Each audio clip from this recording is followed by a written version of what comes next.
Bonjour à tous, je suis ravi de vous retrouver pour cette nouvelle émission de Studio W.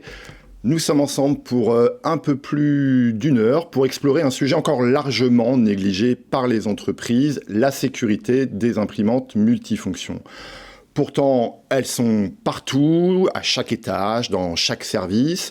On les utilise tous les jours, et pas seulement pour imprimer, aussi pour scanner, stocker, envoyer des documents vers le cloud, ou encore directement dans des applications métiers. Et malgré leur rôle central, toutes les études le confirment, les imprimantes restent insuffisamment protégées, trop souvent exposées au risque de cyberattaques, de vols ou de fuite d'informations. En 2024, 67% des organisations interrogées par le cabinet Cosirca ont ainsi déclaré avoir subi au moins un incident de perte de données liée à l'impression. Alors, quelles sont les menaces concrètes aujourd'hui associées aux multifonctions ? Pourquoi les entreprises en font trop peu pour se protéger ? Et surtout, quelles mesures concrètes mettre en place pour sécuriser ces équipements devenus critiques ? On répond à ces questions dans un instant avec mes 4 invités.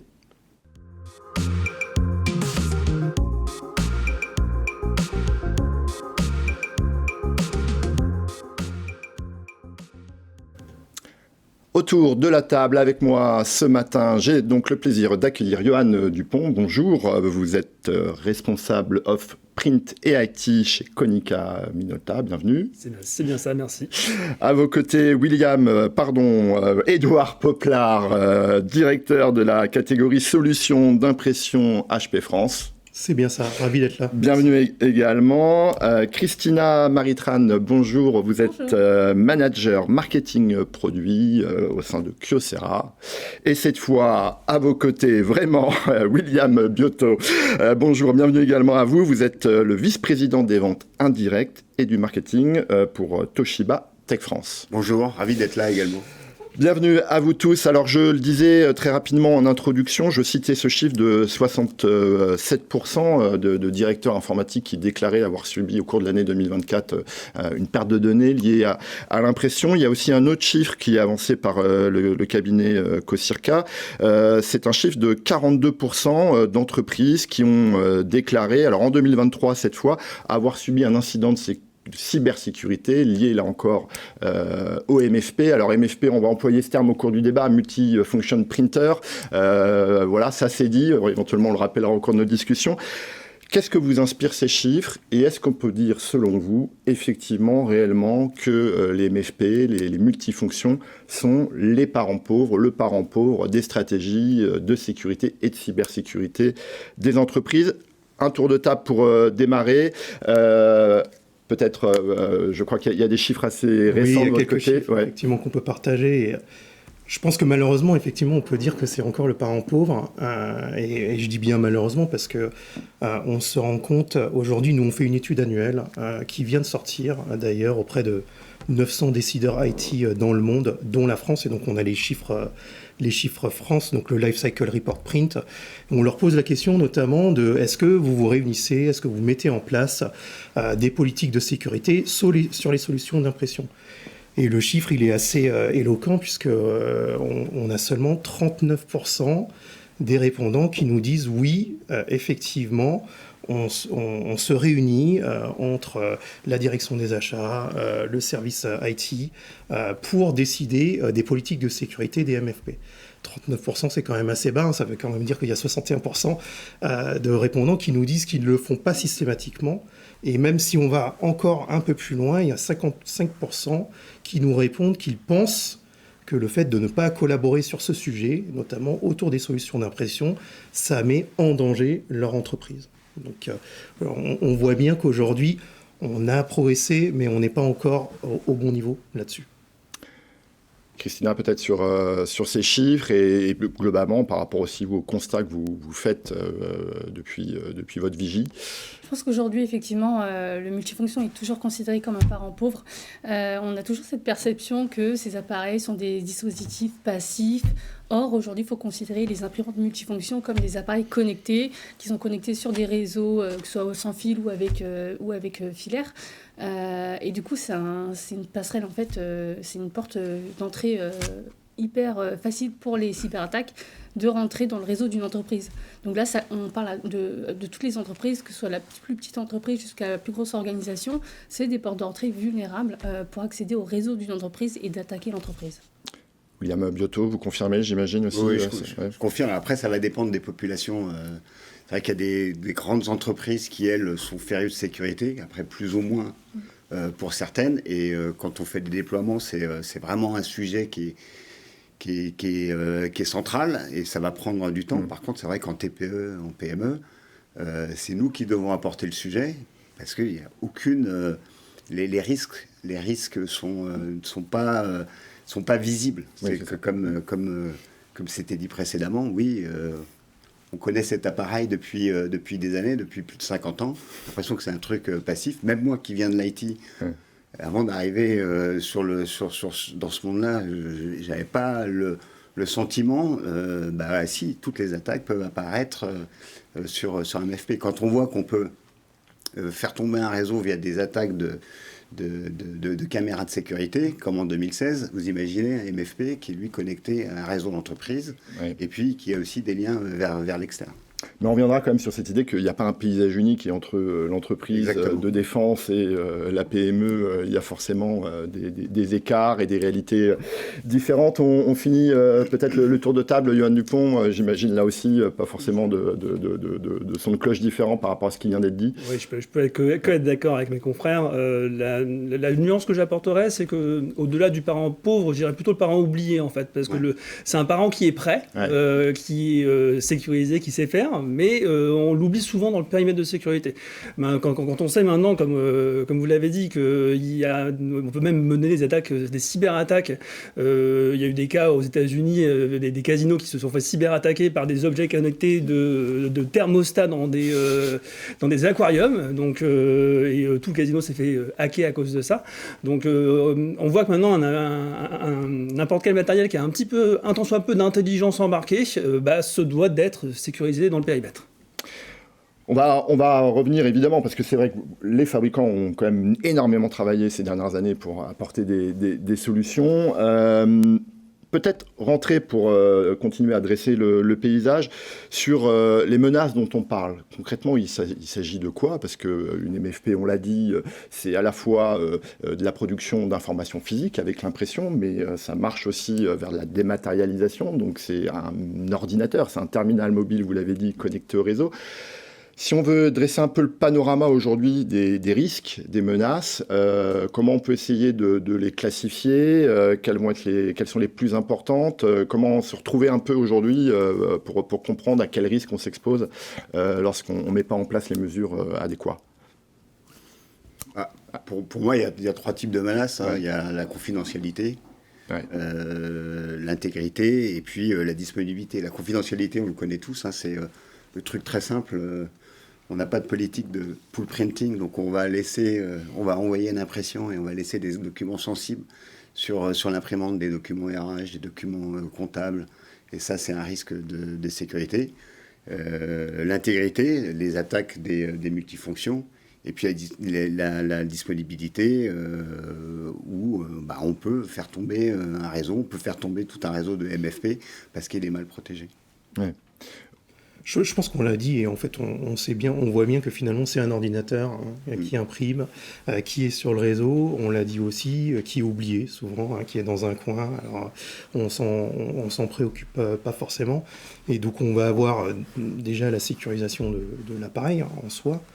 Et tu le disais, c'est l'intégrité, mais il y a une menace physique aussi quelque part et de plus en plus dans les discussions qu'on a avec les entreprises et les clients qu'on accompagne, on se rend compte que c'est aussi une préoccupation du document que je vais imprimer ou que je vais scanner et de l'accessibilité aussi qui est assez simple au MFP. Donc il faut vraiment qu'on regarde les deux. Oui, c'est quand même une particularité, c'est qu'il y a ces deux aspects.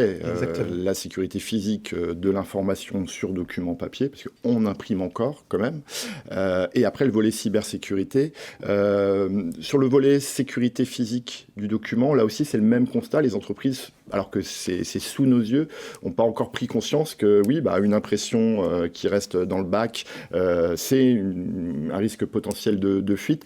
Est-ce que également c'est le retour que vous avez de vos clients? Alors c'est exactement le retour qu'on a de nos clients, et c'est d'autant plus criant qu'il y a derrière tout ça, il y a un enjeu réglementaire aussi. Oui. Parce que quand on parle de laisser traîner un document sur un système d'impression, si on a une activité RH par exemple, laisser un CV sur un système d'impression, c'est une non-conformité au RGPD. Donc il y a vraiment un enjeu réglementaire qui est fort, et c'est vraiment important de ressouligner cette sécurité physique, parce qu'on a tendance à partir tout de suite dans la cyberattaque, dans le cloud, etc. Les basiques, déjà, c'est les machines souvent ne sont pas protégées par un mot de passe, par une authentification. Vraiment, les b.a.-ba de la sécurité qu'on a sur nos postes informatiques ne sont pas mis sur les systèmes d'impression, parce qu'ils sont en plein milieu de l'open space, du bureau, accessible de tous. La sécurité physique aussi, il faut commencer par là, non, ça n'a pas vraiment de sens de prioriser là-dessus, mais est-ce que là aussi, c'est quand même une spécificité quand même à ces équipements? C'est ça qui est finalement, c'est incroyable quand on regarde la situation, c'est qu'on protège énormément nos PC, nos serveurs, par contre, effectivement, les imprimantes, les MFP, alors qu'en plus, pour le coup, il y a de la donnée entrante, il y a de la donnée sortante. Là, on peut vraiment parler de parents pauvres. Pareil, la sécurité physique, vous soulignerez aussi ce point qui doit être vraiment compris dans les entreprises? Tout à fait. Là, on remarque au quotidien chez nos clients, quand on visite des prospects, des clients, on constate tout près des multifonctions, il y a des impressions qui traînent. C'est vrai que quand on imprime un document, je pense que ça nous est tous arrivé. On est accaparé par un collègue, on a un appel et on oublie qu'on a lancé un document en impression. Donc souvent, ces documents, c'est effectivement un risque très sensible, que ce soit les données RH, les données comptables, les données vraiment importantes pour une entreprise. Et aujourd'hui, effectivement, on a des solutions qui permettent de sécuriser le multifonction, comme on peut le faire sur un PC, des serveurs, un téléphone, au même titre que tous ces appareils-là. C'est des appareils qui sont connectés. Effectivement, on peut les sécuriser au travers de logiciels. Et il y a aussi, par exemple, le scan to email. Si on n'a pas protégé la chose, on peut, sans faire exprès, envoyer un email ou en tout cas un scan à une personne extérieure à l'entreprise. Et ça, il existe des solutions pour sécuriser. C'est vrai que c'est aussi des choses qu'elles font, c'est qu'elles envoient des mails aussi, ces machines-là. Oui. Je ne l'ai pas signalé. Vous parlez des scans, c'est intéressant. Aujourd'hui, le scan, ça représente, vous avez une idée du taux d'utilisation aujourd'hui consacré au scan? Est-ce qu'aujourd'hui, on scanne plus qu'on imprime sur vos machines? C'est exactement ça. Ouais. Alors, on mesure beaucoup de télémétrie, bien évidemment. Ouais. Vous l'avez dit, les imprimantes, elles sont connectées. Et puis dans la gestion de la flotte aussi, c'est des paramètres qui sont importants. Et on se rend compte aujourd'hui que c'est l'utilisation primaire et numéro 1 d'un MFP, ça va être le scan. Donc exactement de la même manière, il faut qu'on arrive à trouver des solutions et à sécuriser aussi ce scan to mail. Et je rajouterai une autre chose, les ports USB, tout simplement, qui sont présents aussi sur le MFP. Ils sont des fois négligés. Donc, on va sécuriser effectivement le poste de travail, le PC, et vous l'avez dit, les serveurs. On va peut-être oublier ce port USB qui est présent sur le MFP. Oui, parce qu'on va revenir là sur le point que vous signalez, c'est un terminal connecté au réseau qui stocke de la donnée, et puis effectivement, souvent il est au cœur des processus métiers, des processus d'information. Si on regarde le volet plus cybersécurité, c'est pareil, s'il faut faire l'état un peu des listes, l'état des risques, des menaces, c'est quoi? C'est de la cyberattaque, c'est du piratage, non pas là du document physique, mais directement de la donnée qui est stockée, envoyée. De quoi on parle si on regarde plutôt le risque IT? Alors là, le champ d'action, il est extrêmement large. Aussi large que pour un ordinateur. On parle d'une machine qui a un disque dur, de la puissance de calcul. Ce qui se passe régulièrement, c'est ce qu'un cyberattaquant peut chercher à faire, c'est déjà récupérer des droits d'administration pour pouvoir exécuter du code et faire ce qu'on appelle des mouvements latéraux. C'est-à-dire se servir d'une machine comme étant une passerelle pour pouvoir petit à petit infecter l'ensemble de l'entreprise jusqu'à appuyer sur le bouton on. Et le bouton on, derrière, il a plein de possibilités derrière. C'est soit de l'extraction de données pour faire de l'espionnage industriel, de la revente de données très souvent. On voit très souvent nos données qui se sont fait cyberattaquer qu'on retrouve sur le marché noir, on va dire. Et ça peut aller au fameux ransomware, celui qui vient paralyser complètement l'entreprise et qui met vraiment à mal la survie de l'entreprise, parce qu'on estime qu'une entreprise sur deux qui s'est fait cyberattaquer via un ransomware a une chance sur deux de mettre la malchance de mettre la clé sous la porte, malheureusement, suite à une attaque de ce type. Oui. Je pense et puis c'est un point d'accès tout simplement au réseau de l'entreprise, on l'a dit, et donc c'est une machine qui va avoir un BIOS, un firmware, qui va fonctionner comme un OS. Exactement, un OS. Un petit ordinateur, en fait. Un tout petit ordinateur qui va fonctionner de la même manière. Donc, les attaques qu'on connaît plutôt bien, dont on entend régulièrement parler, effectivement, sur le poste de travail, c'est exactement les mêmes qu'on voit se déployer, mais peut-être avec plus de facilité, parce que c'est moins protégé sur les MFP. Donc, le point de départ, je pense que ça va être aussi de pouvoir, pour le coup, s'assurer que de la même manière qu'on le fait sur un poste de travail, le MFP ait des éléments de sécurité pour ne pas pouvoir être du coup attaqué ou résister aux attaques. Je pense que ça, c'est vraiment le point de départ. Effectivement. Le chiffre que je citais, qui vient de ce rapport COCIRCA 2023, 42% d'entreprises qui déclarent avoir dû répondre à des cyberattaques liées au MFP. Ça vous surprend? C'est tout à fait, ça colle avec l'image ou même les propres données que vous pouvez avoir sur le sujet? Ça nous surprend, oui et non. Je pense qu'aujourd'hui, nous qui sommes dans le milieu, on sait très bien ce qu'il en est de toutes ces attaques possibles qu'on peut avoir via une imprimante multifonction. Et aujourd'hui, on a toujours ce travail de formation auprès de nos clients et prospects. Les petites entreprises, elles n'ont pas forcément le budget comparé à une plus grande entreprise. Et c'est ça, voilà, l'intérêt pour nous, c'est de former nos prospects et nos clients, les alerter, les sensibiliser face à ces risques potentiels pour eux. Et les petites entreprises n'ont pas de service IT. Donc, il faut vraiment les accompagner et les sensibiliser les utilisateurs aussi à l'ensemble des risques liés aux attaques ou à la confidentialité. Alors, je voudrais qu'on évoque quand même, parce que c'est vrai que les imprimantes ont beaucoup changé voilà, ces 10-15 dernières années, mais les façons de travailler aussi ont évolué. Alors, voilà, on parle beaucoup du télétravail, mais d'une manière plus générale de la mobilité croissante des salariés. C'est vrai qu'on imprime, mais on imprime aussi bien dans les locaux de l'entreprise qu'à distance. On peut se connecter à distance aujourd'hui. Alors, il y a plusieurs éléments associés à ça. Il y a à la fois effectivement la distance, on peut se connecter à son imprimante depuis son domicile, et puis un phénomène dont sur lequel je voudrais qu'on revienne ensemble, qui est le phénomène, alors certains appellent le shadow printing, ou en tout cas qui est l'impression à domicile. Là encore, quand on écoute les responsables informatiques, c'est une source d'inquiétude. Après, peut-être que la France, pas forcément dans un cas similaire aux autres pays européens, on n'a pas forcément installé des flottes d'imprimantes personnelles à l'issue ou pendant le Covid. Peut-être un point là-dessus, est-ce qu'aujourd'hui l'impression à domicile, c'est un risque particulier pour vos clients, ou est-ce qu'en France on est plutôt préservé de ça parce qu'on a dit, bon, l'impression c'est au bureau et pas à la maison? C'est pas forcément ce qu'on constate. Alors, c'est vraiment une tendance et je pense que ça va s'accélérer. On voit bien aujourd'hui dans la définition des projets, donc c'est le travail hybride tout simplement, le télétravail, où il va y avoir ce besoin de concilier à la fois l'impression à domicile et puis bien évidemment on continue à imprimer à distance, vous l'avez dit, et à imprimer au bureau. Donc nous, quand on accompagne effectivement nos clients, nos prospects, on voit qu'il y a de plus en plus de demandes dans ce sens. Je pense qu'effectivement, à un moment donné, on ne s'en préoccupait pas plus que ça.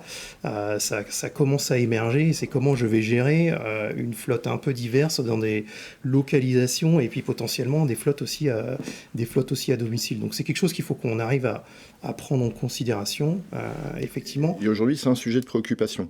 Et ça devient un sujet de préoccupation. Je pense aussi, plus les décideurs IT, les entreprises sont sensibilisées aussi aux problèmes de sécurité. On le disait tout à l'heure, ça peut arriver de n'importe où, de n'importe quel device, du plus petit objet connecté. Donc je pense qu'ils commencent à s'en préoccuper et donc il faut qu'on arrive aussi à trouver des solutions pour gérer cette problématique. Télétravail, impression à domicile, pour vous aussi, c'est un sujet qui monte dans les préoccupations de vos interlocuteurs? Il y a un enjeu majeur qui est que l'environnement personnel IT de l'utilisateur, on ne le maîtrise pas. Ouais. C'est-à-dire que la box Internet qui est prise par l'utilisateur, sa sécurité, etc., c'est un périmètre sur lequel on a du mal à jouer en tant que responsable informatique ou responsable sécurité. Donc, ça veut dire que si à un moment un cyberattaquant vient, pour X raisons, passer par là, il peut exfiltrer de la donnée entre ce qui se passe entre l'utilisateur et l'imprimante personnelle. Donc l'enjeu de sécurité, il est là. Après, ça peut déjà se résoudre par des questions de bonne pratique. Déjà, première bonne pratique, ce serait de ne pas imprimer des documents sensibles à la maison. Soit attendre d'aller au bureau, soit avoir des solutions, on a parlé de pool printing par exemple, de lancer une impression à domicile, mais qu'elle soit libérée uniquement sur le site au siège par exemple. Dans l'agence. Un autre sujet aussi qui revient, c'est, moi j'ai découvert ça, mais enfin ça tombe sous le sens, cela dit, c'est EcoCirca met l'accent là-dessus, sur les parcs multimarques. Ça serait un facteur d'aggravation. Vous êtes d'accord avec ça? Enfin, est-ce que c'est lié au fait que ce soit multimarque ou est-ce que c'est lié au fait qu'on fait fonctionner aujourd'hui des appareils, alors je parle plus du domicile, je parle du bureau, des appareils de génération très différentes. Ça aussi, c'est un facteur d'aggravation des risques selon vous? Oui, c'est un facteur. Ouais. Après, il existe effectivement des services où on peut manager des parcs, nos parcs et les parcs concurrents. On va faire des audits quand même de tous ces parcs-là. Mais oui, c'est évidemment un risque. On n'a pas forcément tous la même manière d'aborder le design des machines en termes de sécurité. Et il faut appréhender ce sujet-là. Et c'est important de sensibiliser les clients. Et c'est vrai qu'on voit beaucoup de clients, en tout cas ce qui nous concerne, qui étaient en multimarque, qui commencent à se dire, finalement, on va passer en monomarque. Donc voilà, voilà, c'est un sujet de préoccupation et qui est regardé par les décideurs. Et je pense que c'est pas tellement le fait qu'il soit multimarque quelque part, c'est le fait qu'il soit du coup très hétérogène et d'avoir différentes générations. Oui. Et du coup aussi de ne pas savoir si les imprimantes sont à jour. Parce que ça aussi, c'est quelque chose dont on se rend compte, c'est le taux de mise à jour. Et il y a des mises à jour régulières, bien évidemment. La menace, elle évolue. Et le MFP va être sécurisé si les mises à jour sont faites régulièrement. Donc, je ne pense pas forcément que ça soit le fait que ça soit multimarque. Finalement, les constructeurs, ça fait des années aussi qu'ils travaillent sur ces sujets-là, mais par contre, la différence de génération et des fois la négligence qu'il y a sur le fait de mettre à jour le parc, la flotte, ça par contre, c'est une menace.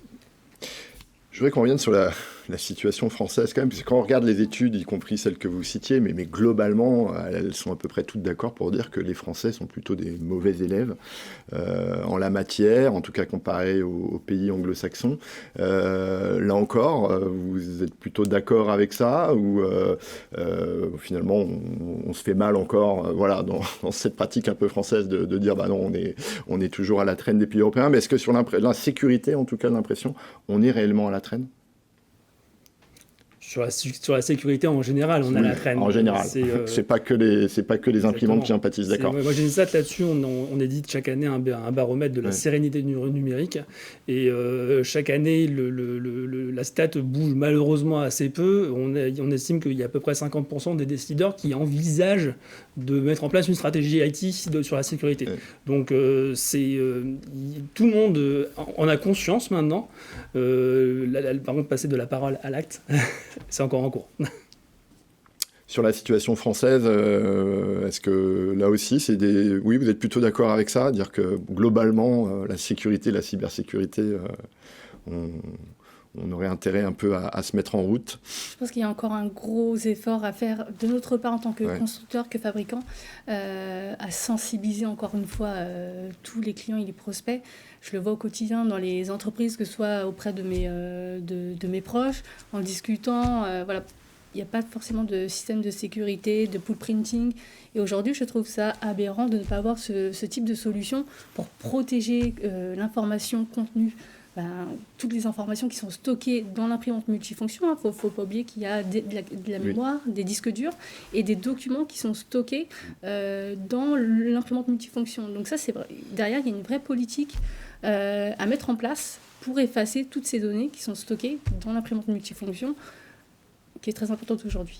Alors, avant d'aller sur ce qu'il ne faut pas faire et surtout ce qu'il faut faire, vous avez évoqué la situation des PME. C'est vrai, je pense que c'est important de revenir là-dessus. Il n'y a pas, encore une fois, un constat unique. Il n'y a pas une situation unique entre, effectivement, l'entreprise du CAC 40 qui a des activités dans le domaine de la défense ou de la tech et, effectivement, des PME. On est vraiment face à des situations très différentes. Les études le confirment. Quand on regarde les cyberattaques recensées, quand on regarde le risque d'exposition, les PME sont...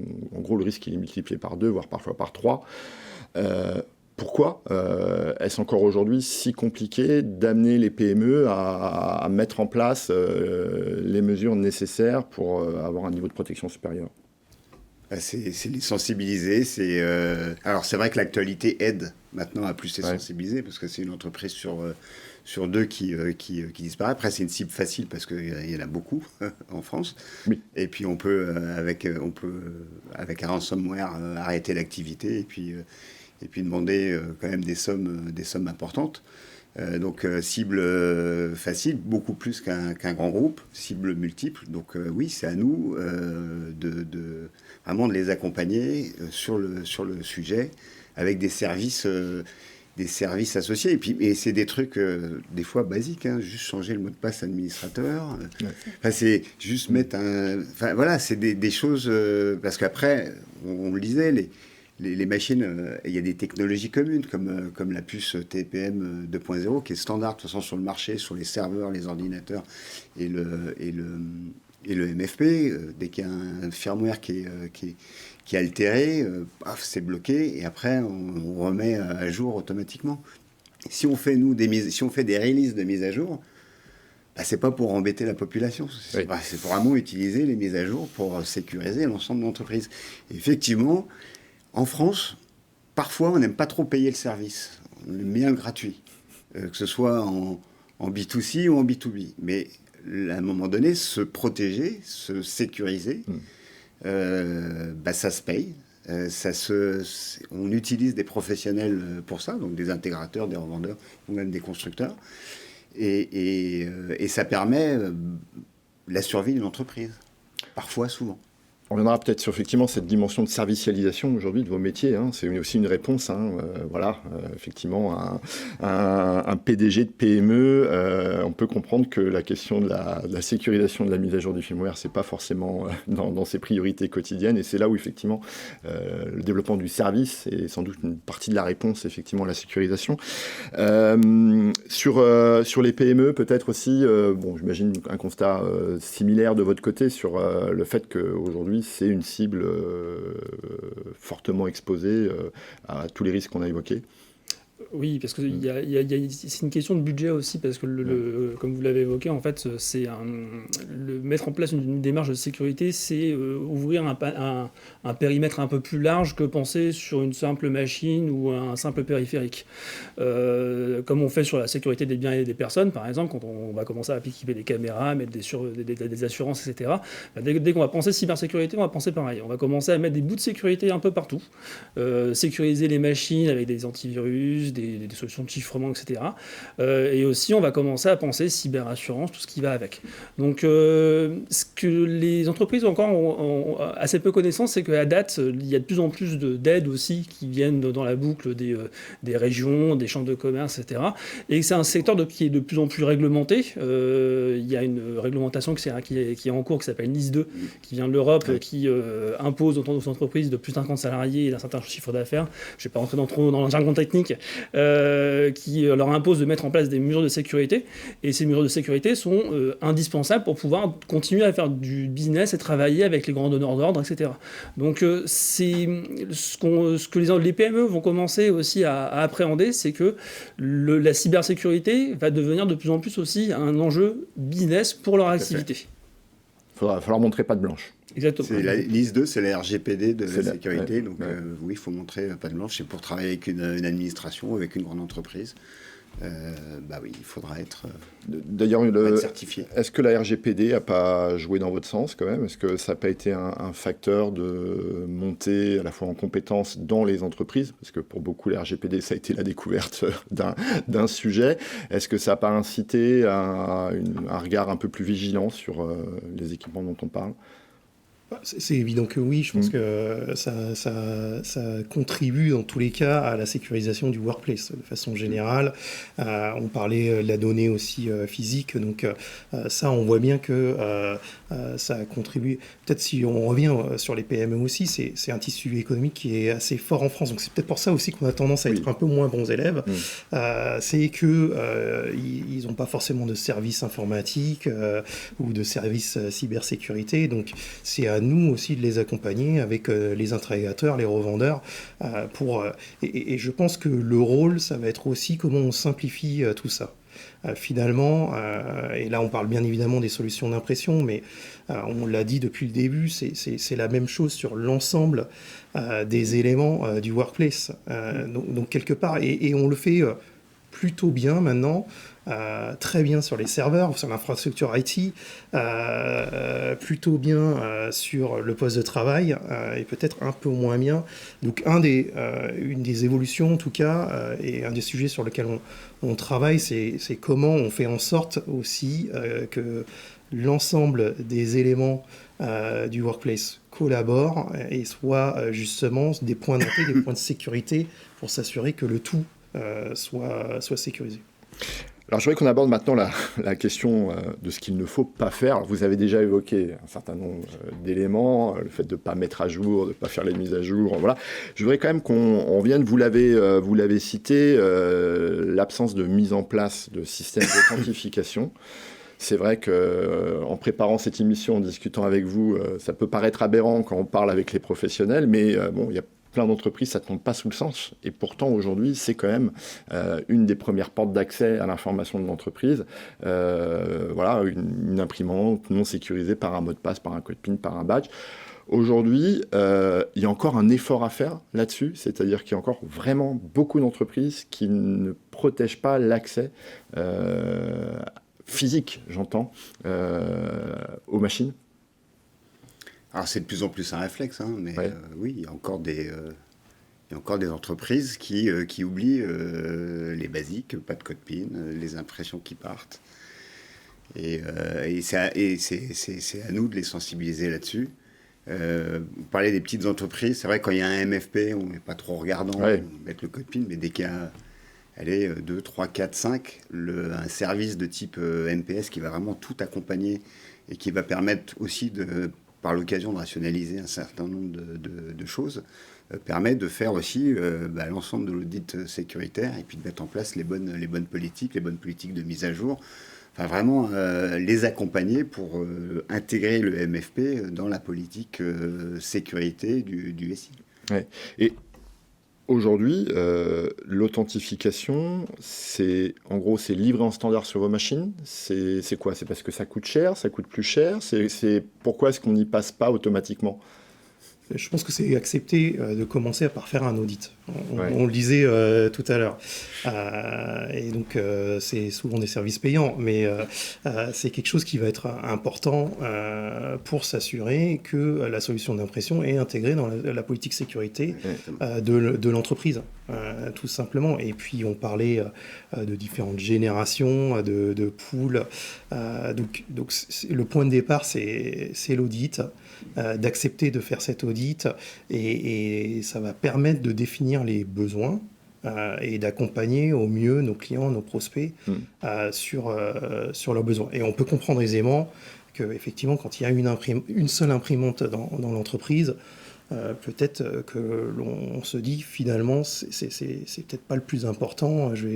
Et l'audit peut être très simple aussi. Oui. Je pense qu'on a cette idée de l'audit qui est complexe, long, et peut être même gratuit des fois. Donc, ça peut même être fait par un commercial, c'est dire.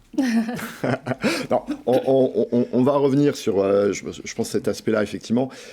Juste sur, de façon très pratico-pratique aujourd'hui, les solutions que vous offrez en termes de protection physique, j'entends encore une fois, authentification, on l'a dit, c'est le code PIN, c'est le badge, c'est de la biométrie, c'est quoi, c'est tout ça ? C'est tout ça, c'est faire en sorte que la machine ne soit pas libre d'accès et qu'on doit s'authentifier de quelque manière que ce soit. Le code PIN et le badge en font partie. Faire en sorte que le port USB qui est directement accessible sur la machine ne soit pas aussi... qu'on ne puisse pas plugger une clé USB directement dessus et du coup potentiellement mettre de la donnée malveillante dessus directement. Donc, et même parfois c'est involontaire. Parfois on a pris notre petit fichier sur notre PC perso et puis manque de bol, il y avait un virus dessus. C'est souvent l'utilisateur, le maillon faible. Mais après, on met tous dans les entreprises, on doit faire les formations d'usage. Et effectivement, le fait de récupérer une clé USB avec des fichiers vérolés ou des virus de chez soi et de le plugger quelque part, c'est presque... ça arrive par accident, mais ça arrive encore, malgré toutes ces... formation. Et l'autre enjeu aussi, ça va être de sécuriser tout ce qui est en dehors du périmètre de l'entreprise. Parce que là, on parle essentiellement des salariés. Mais il y a beaucoup d'activités, des PE-PME qui accueillent des personnes de l'extérieur, des formations, je ne sais quoi, donc du personnel extérieur. Et là, on a des solutions qui permettent d'offrir des accès invités sur une durée temporaire pour faire en sorte que l'usage du système d'impression du multifonction se fasse dans un environnement contrôlé et sécurisé par l'entreprise. Parce que c'est vrai que on ne l'a pas forcément dit, pour vous c'est une évidence, mais il faut le rappeler, c'est un terminal qui est multi-utilisateur aujourd'hui. Oui. C'est même un des rares équipements informatiques aujourd'hui dans les entreprises sur lesquels vont se connecter des dizaines, voire parfois plus, parce que vos clients ont rationalisé ces dernières années, et puis vos MFP sont encore plus performantes, donc elles peuvent accueillir plus d'utilisateurs. On peut parler de quoi ? D'une trentaine, quarantaine d'utilisateurs qui peuvent effectivement utiliser une imprimante au cours de la journée. Donc c'est aussi là encore un risque qui est démultiplié. Tout à fait. Tout à fait. Et je pense qu'on a beaucoup parlé du contrôle d'accès. C'est vrai que c'est la première chose auquel on pense, et donc s'assurer que n'importe qui ne peut pas tout simplement aller accéder à l'imprimante. On a aussi beaucoup travaillé sur la sécurité même embarquée. Il y a un BIOS, il y a un firmware, donc c'est un petit ordinateur. Le disque dur chiffré. Voilà, il faut s'assurer que la donnée soit chiffrée, soit encryptée. Et donc on travaille aussi là-dessus, et c'est là où les nouvelles générations de MFP répondent à ces normes. Donc ça fait partie d'une bonne pratique aussi, je pense. Alors, si je continue sur les mauvaises pratiques, les pires. Vous parliez, alors l'absence de mise à jour, on l'a dit, mais on a lu dans la presse des attaques où tout simplement, effectivement, alors, on n'avait pas mis à jour le firmware, ou alors on n'avait pas activé les paramètres de sécurité, on n'avait pas changé le mot de passe imprimeur. C'est quoi les pires pratiques aujourd'hui et qui exposent à le plus de risques du point de vue de l'utilisateur, du point de vue de l'usage ? Je pense que le pire, c'est l'accès à Internet des multifonctions. Oui. Certains clients laissent l'accès à Internet sur les multifonctions. Du coup, là, on laisse la porte ouverte à toutes les attaques possibles. On laisse rentrer toutes les personnes malveillantes qui pourront après, par la suite, attaquer le multifonction, le réseau, les données, l'information de l'entreprise. Donc là, c'est vraiment la première porte d'entrée, c'est celle-ci, en fait. On ferme les ports. C'est ça. Il faut faire. C'est clairement la plus grosse problématique à date. C'est ce qu'on voit également sur les caméras de sécurité. Hein. C'est la caméra qui est branchée directement sur le routeur de l'entreprise et pas pas sécurisée dans le réseau via le firewall. Et du coup, la machine devient accessible à distance. Et c'est là où ça devient une passerelle pour un cyberattaquant. Parce que qui dit machine accessible à distance dit une plateforme informatique qui va me permettre du coup derrière d'exécuter du code, de rentrer petit à petit dans l'entreprise. Puis c'est bien gérer la fin de vie aussi. Parce qu'un produit, il a une durée de vie. Ouais. À un moment donné, il est repris. On a l'impression que c'est simple, mais non, faut effacer les disques. Il y a un certain nombre de routines à faire quand on rend un appareil. Alors nous, on a les services, on reprend les machines, etc. Mais il ne faut pas l'oublier. La gestion de la fin de vie est importante, parce qu'il y a des données qui traînent, et il y en a plein qui... les données sont revendues, ou sont... voilà, ça fait partie des basiques aussi. Moi, ça fait exactement, et puis ça me fait penser à une des pires pratiques qu'on a vues aussi, hein, c'est exactement, et ça fait écho à une tendance, c'est les produits reconditionnés.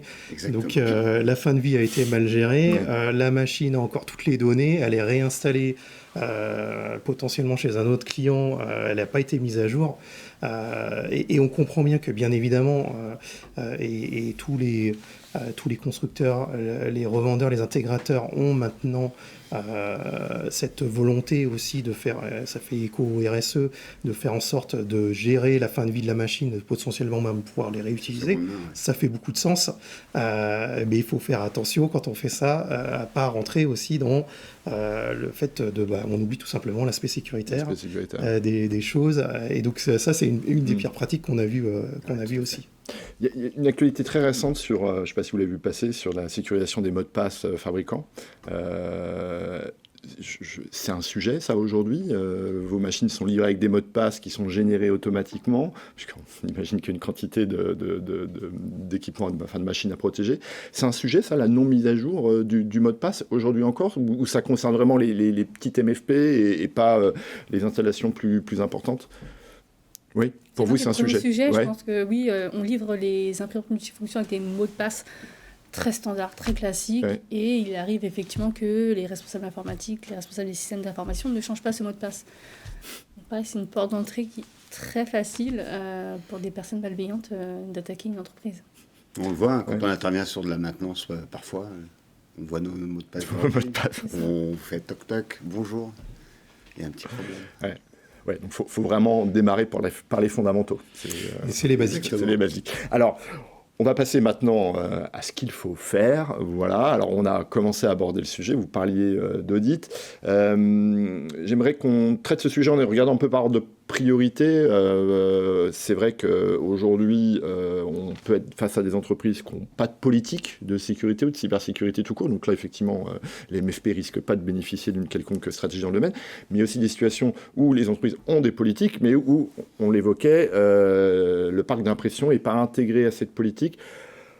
Pour vous, alors je sais que la question est un peu compliquée, parce que la liste peut être en longue, mais lorsqu'on est dans une situation où clairement on est en déficit sur le sujet, par quoi il faut commencer?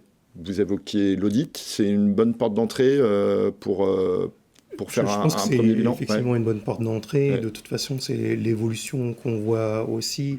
Là, on parle beaucoup du hardware ou des MFP. En soi, au final, c'est une solution et un service. Et quelque part, c'est ce qu'on voit aussi. Donc ça va nous aider, clairement. Nos clients, nos prospects sont plus dans la démarche, naturellement, de dire je veux un service, une solution qui fonctionne, peu importe la technologie, etc. Donc l'audit, c'est un bon point de départ, je pense, quand on rentre dans ce genre de discussion. Sur les applications métiers qu'ils ont, sur leur mode de fonctionnement, sur les sites, on en parlait un peu avant. Si on commence à aborder le sujet dans ce sens-là, je pense que c'est un bon point de départ. En fait, il faut vraiment que le MFP soit vu comme un objet critique. Même si ça fait 50 ans qu'on le connaît, ça doit être un objet critique et il doit rentrer dans la politique de sécurité du système d'information. Je pense que c'est la première chose à faire, la première chose que nous on rappelle à tout type d'entreprise. Il y en a qui sont, comme on le disait, bien au fait, d'autres un peu moins. Pareil, j'imagine que c'est des choses que vous mettez en avant. C'est un petit mix de tout ce qu'on a dit durant cette table ronde. C'est les premières étapes, c'est de modifier les identifiants, c'est de fermer les ports qui ne sont pas utilisés, chiffrer les données, mettre à jour les firmware. Donc tous ces petits trucs qu'on a abordés tout au long du sujet qu'il faut mettre en place et d'intégrer effectivement le multifonction dans la politique de sécurité de l'entreprise. Johan, sur ce sujet? Alors, ouais, on sensibilise les utilisateurs surtout, parce que l'interface homme-machine, ça reste exactement la pire faille de sécurité de l'entreprise, généralement. Et déjà, on applique toutes les bonnes pratiques qu'on appliquerait à son propre PC ou à son propre smartphone. C'est-à-dire, on met un antivirus pour scanner les données, et puis faire en sorte que toutes les datas qui passent sur une machine soient bien scannées et sécurisées. Ça, pour vous, c'est une mesure standard, l'antivirus? Parce que tout le monde ne le propose pas. Pour nous si. En tout cas, tout le monde ne le met pas en standard. Mais pour nous, c'est une mesure standard parce que il suffit que, comme on l'a vu tout à l'heure, que quelqu'un vienne mettre une clé USB et qu'il y a un fichier vérolé, ça peut devenir une passerelle pour l'ensemble de l'entreprise. On modifie les mots de passe en standard, on met des mots de passe forts, sécurisés. Et surtout, on fait attention à l'usage qu'on a du système d'impression. On n'imprime pas n'importe quoi depuis n'importe où. On ne laisse pas les impressions traîner sur les MFP. Donc on a une vigilance globale sur la sensibilité à la sécurité qu'on peut avoir. Notre MFP est un objet intelligent avec de l'intelligence informatique et donc on doit le traiter comme tel. Est-ce que le cloud, les solutions cloud aujourd'hui ont apporté des réponses supplémentaires ou ont permis quand même de régler un certain nombre de situations? On parlait de l'impression à distance. Est-ce que aujourd'hui c'est globalement déployé? Ou est-ce qu'il y a encore des progrès à faire sur ce sujet? Sur les solutions d'impression, je ne suis pas sûr que ça soit globalement déployé et potentiellement ça peut être un risque aussi. Ouais. Alors, des fois c'est vu comme un... Ça a longtemps été vu comme un risque, c'est vrai. Aujourd'hui... C'est vu comme un risque. Nous, l'approche qu'on préconise plus en standard, c'est on veut vraiment s'assurer de sécuriser la machine en tant que telle, comme on le ferait sur un poste de travail.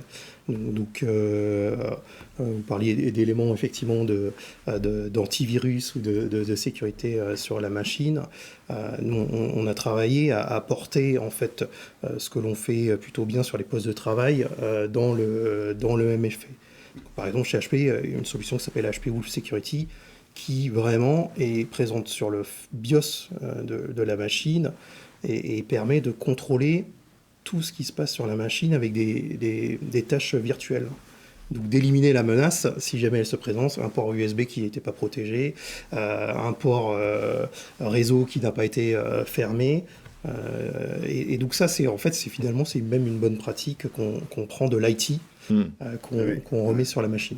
Exactement. En fait, le cloud, en tout cas, la machine connectée, alors c'est une menace, mais c'est aussi une opportunité. Ça permet, nous, les firmware qui ne sont pas à jour, de les mettre à jour à distance à la place du client, de faire du monitoring. En fait, il faut que le parc soit sous surveillance, comme un PC sous surveillance, comme un serveur est sous surveillance. Donc ça, c'est vraiment critique. Toutes les entreprises ne peuvent pas le faire, n'ont pas de service IT.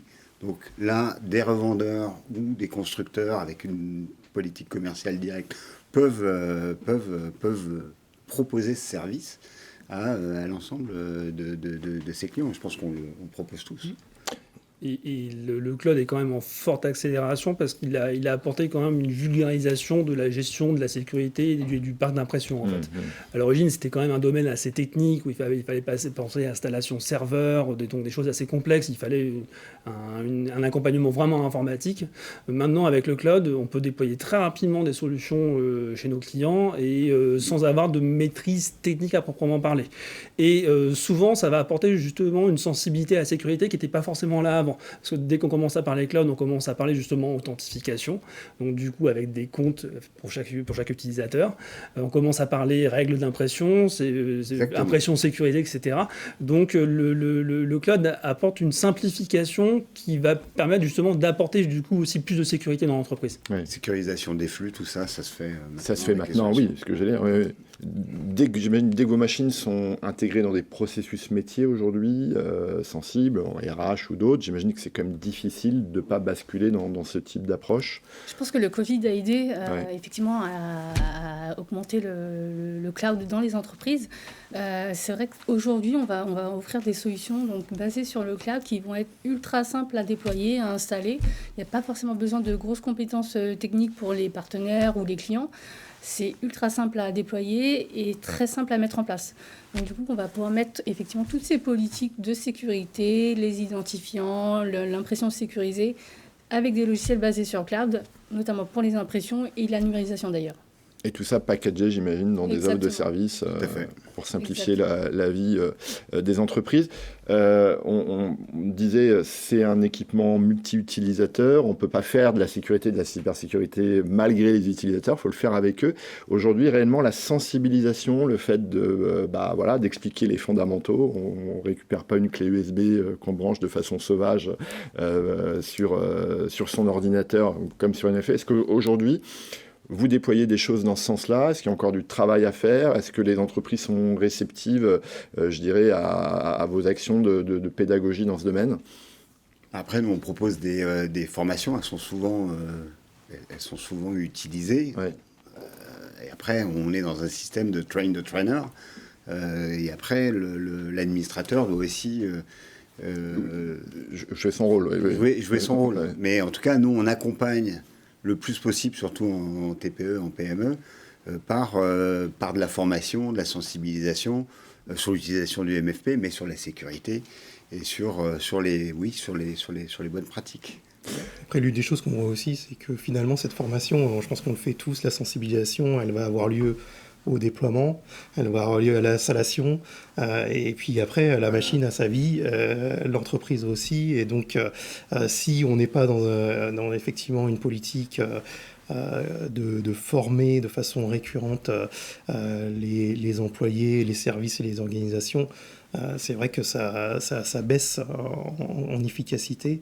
Donc je pense que c'est là aussi où une des bonnes pratiques, ça va être de s'assurer qu'on a un peu zéro trust et que finalement on doit prendre en considération tout ce qui peut arriver et vraiment sécuriser le device. Et si on prend les sujets par exemple du Managed Print Services qu'on fait tous, il y a toujours après ça peut être par trimestre, par an, par semestre, un copil qui va expliquer, qui va démontrer les bonnes pratiques, alors sur l'utilisation évidemment de la machine, mais également sur ce qui n'est pas mis à jour, tous ces sujets-là sont abordés, donc ça permet de sensibiliser le responsable informatique et de reprogrammer des formations. Et ça permet vraiment de... Ce qu'on disait, c'est vrai qu'on forme à l'installation, puis après, il se passe plus rien. Alors, on parlait des utilisateurs, et je crois que l'un d'entre vous l'a évoqué. C'est vrai qu'aujourd'hui, l'entreprise d'hier était quand même globalement fermée. D'ailleurs, dès le hall d'accueil, on fermait, on contrôlait les accès. Aujourd'hui, la tendance à l'ouverture des entreprises. C'est aujourd'hui que on travaille dans des logiques d'écosystème avec de plus en plus et d'ailleurs, lorsqu'on interroge les directeurs d'environnement de travail qui parlent l'expérience dans l'entreprise et par l'expérience usagée, pas que leurs salariés, mais aussi effectivement les partenaires, les prestataires. Ce sujet-là, aujourd'hui, de l'ouverture, on sait que vos machines vont être ouvertes, alors multi-utilisateurs salariés, mais aussi des usages qui vont s'ouvrir vers d'autres profils d'utilisateurs.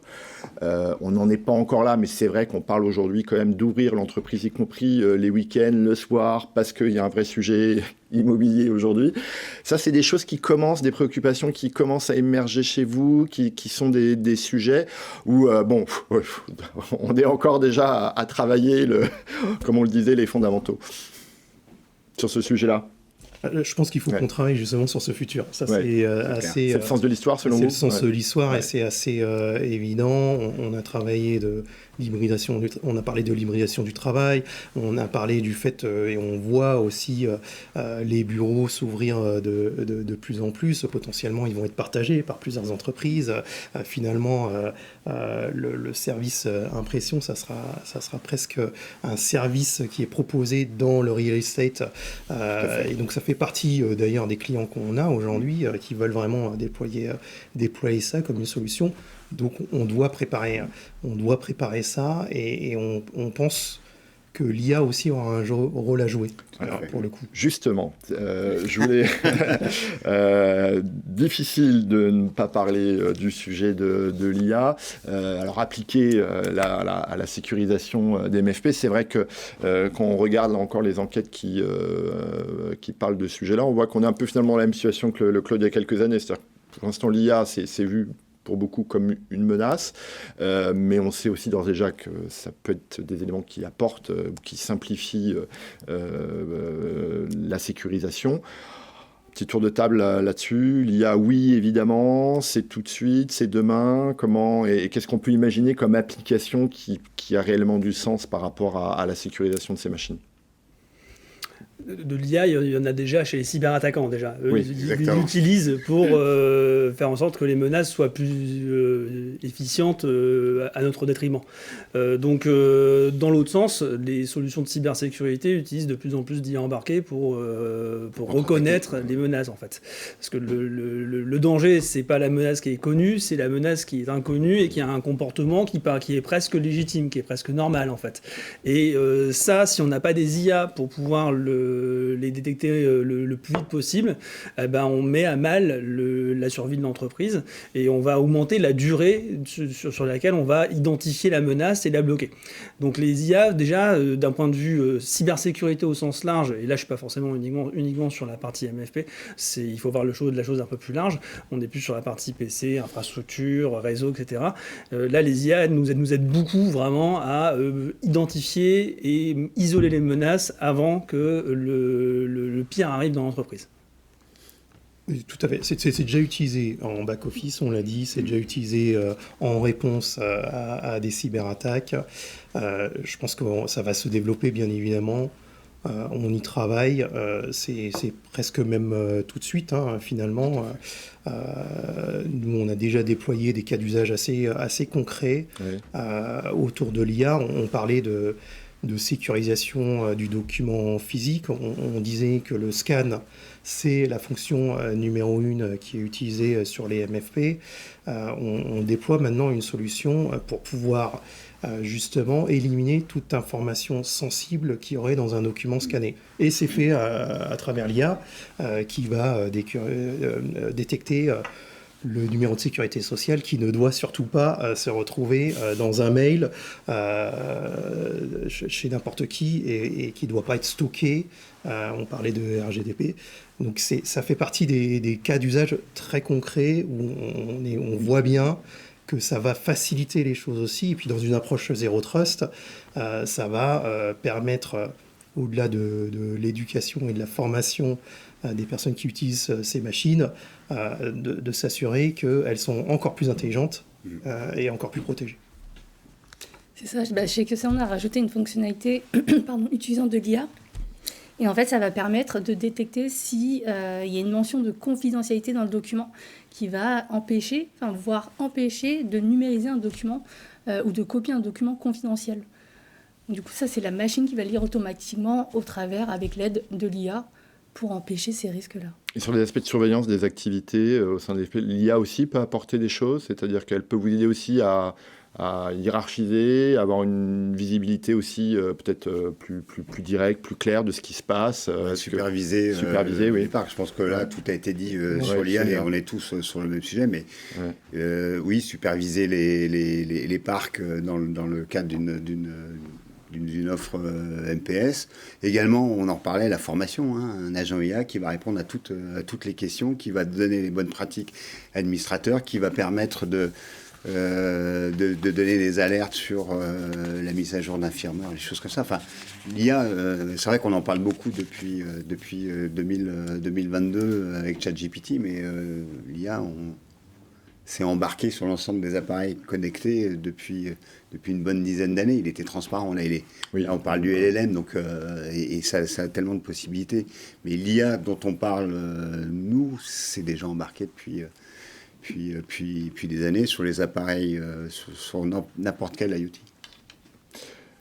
Aujourd'hui, pour vous, sur ces aspects-là de sécurisation, c'est vrai qu'on a parlé de chiffres qui ont du mal quand même à évoluer. Il y a des années, c'est un peu mieux. Il y a des années, ça s'aggrave. Est-ce que vous pensez que là, et on finira peut-être par cette question, est-ce que vous pensez sincèrement qu'on va aller vers une prise de conscience de plus en plus forte, et pas qu'une prise de conscience, parce qu'avoir conscience c'est une chose, mais on l'a dit, le passage à l'axe c'en est une autre. Est-ce que vous pensez, depuis le temps que ce sujet-là, et vous y avez contribué, vous fabricants, est mis sur la table, est-ce qu'on va avoir des progrès significatifs dans les années à venir ? Oui, là, on va avoir une accélération pour plusieurs raisons. Déjà, il y a une dizaine d'années, on n'avait pas ce genre de sujet qui passait à la télé. Maintenant, les cyberattaques deviennent quelque chose du domaine commun, on va dire. Surtout, c'est un domaine sur lequel on commence à avoir de la réglementation, des aides, de l'accompagnement, aussi bien des prestataires de services que nous sommes que des structures régionales, de l'État, etc. Il y a des dispositifs de cybermalveillance.gouv qui se mettent en place, des entreprises qui sont labellisées experts cyber. Donc il y a vraiment toute une filière qui est en train de se créer autour de la cybersécurité, et aussi une filière franco-française, donc souveraine, donc qui va aussi rassurer les plus chauvins d'entre nous, et à juste titre. Donc on va accélérer, les structures sont en train de se mettre en place, les solutions sont là, les MFP, la partie impression est prête pour répondre aux enjeux de cybersécurité. Maintenant, il n'y a plus qu'à travailler ensemble sur le sujet. Et ça sera presque obligatoire à un moment donné, et les assurances vont être obligées de toute façon à se protéger, parce qu'on ne peut pas payer... ça va coûter extrêmement cher. Bien sûr. Il va falloir aussi... Donc à un moment donné, c'est comme quand on conduit une voiture, si on a les bonnes pratiques, l'assurance... elle a un certain prix. Si on a les mauvaises pratiques, soit on n'a plus d'assurance. Voilà, c'est un levier qui a fait ses preuves. Et toi, on continue le tour de table. J'imagine que vous êtes d'accord aussi avec... Oui, tout à fait. Alors, les éléments, l'actualité, malheureusement, nous aide. Les éléments réglementaires qui vont accélérer les choses. On a parlé aussi de l'IA qui, finalement, est utilisée. Je pense qu'une dernière chose aussi, c'est la vision plus workplace, intégré de l'ensemble de l'informatique, de l'IT et de l'outil de travail pour les employés. Et ça, c'est le télétravail aussi, c'est qui nous aide là-dessus. Et donc, on voit que la réflexion, elle est en train d'évoluer. On était peut-être un peu pessimiste en introduction sur c'est le parent pauvre, mais on voit qu'on est de plus en plus intégré dans ces discussions-là, les solutions d'impression sur comment je gère mon outil de travail, mon workplace, et donc ça fait partie. D'ailleurs, on voit bien dans les entreprises, au-delà du DSI et de la direction des achats auquel on parle plus souvent, on va avoir aussi une direction du workplace qui va gérer tous ces éléments. Ça fait partie des services de base, des fondamentaux apportés aux collaborateurs. Et c'est vrai que dans le contexte économique actuel et géopolitique, les directions de workplace concentrent aussi et regardent de plus en plus ce qui est réellement utile au travail, et hiérarchisent et classifient les services, et les MFP en font partie. Christina Marie-Tran, sur ce tour de table, sur ce qui nous attend les années à venir, effectivement, du coup, on était un peu pessimiste au début, en tout cas on dressait un portrait un peu noir. Il y a des facteurs très favorables qui vont aller dans le sens d'une amélioration et d'une meilleure prise en compte de ces questions-là. Exactement, mes confrères en ont parlé. Aujourd'hui, le MFP est vraiment au centre d'une entreprise. C'est à mettre dans vraiment la politique globale des systèmes d'information d'une entreprise. Et je pense qu'aujourd'hui, nous, en tant que fabricants, on est là pour sensibiliser, former toutes ces organisations, toutes ces entreprises au travers de solutions qui vont être simples à déployer, à installer, et vraiment packagé pour tout type de clients. William Biotto. Je suis le dernier, je pense que tout a été dit. Tout a été dit, mais c'est vrai, on parlait de la médiatisation, il ne se passe pas une journée sans qu'on ne parle pas d'une attaque. On parle beaucoup, nous, en tant que fabricants, maintenant on sensibilise tout type d'entreprise, avec un accent un peu plus particulier sur certaines collectivités locales, sur certains collèges ou sur les TPE-PME, parce que la plupart des grandes entreprises, quand même, le MFP fait partie de la politique de sécurité de l'entreprise. L'IA, on en parlait également, va aider dans tout ça. Et puis la réglementation. La réglementation, on l'a tous dit, ça va aider à aller dans le sens des bonnes pratiques. Donc oui, il y a un passif, mais on est plutôt optimiste pour l'avenir. Et en tout cas, nous, on est armés pour accompagner les clients et les partenaires à accompagner leurs clients. Bah écoutez, en tout cas, merci à vous quatre de nous avoir aidés, avoir aidé en tout cas l'audience de Workplace à mieux comprendre aujourd'hui où est-ce qu'on en était sur ces questions-là, les enjeux, les sujets prioritaires. Je pense que un certain nombre de choses, la non mise à jour, la non-notification, ça a dû faire écho à certains d'entre nous, moi compris. Voilà, merci en tout cas d'avoir participé à cette émission. Cette émission fera l'objet d'un compte-rendu dans le numéro de rentrée de Workplace Magazine.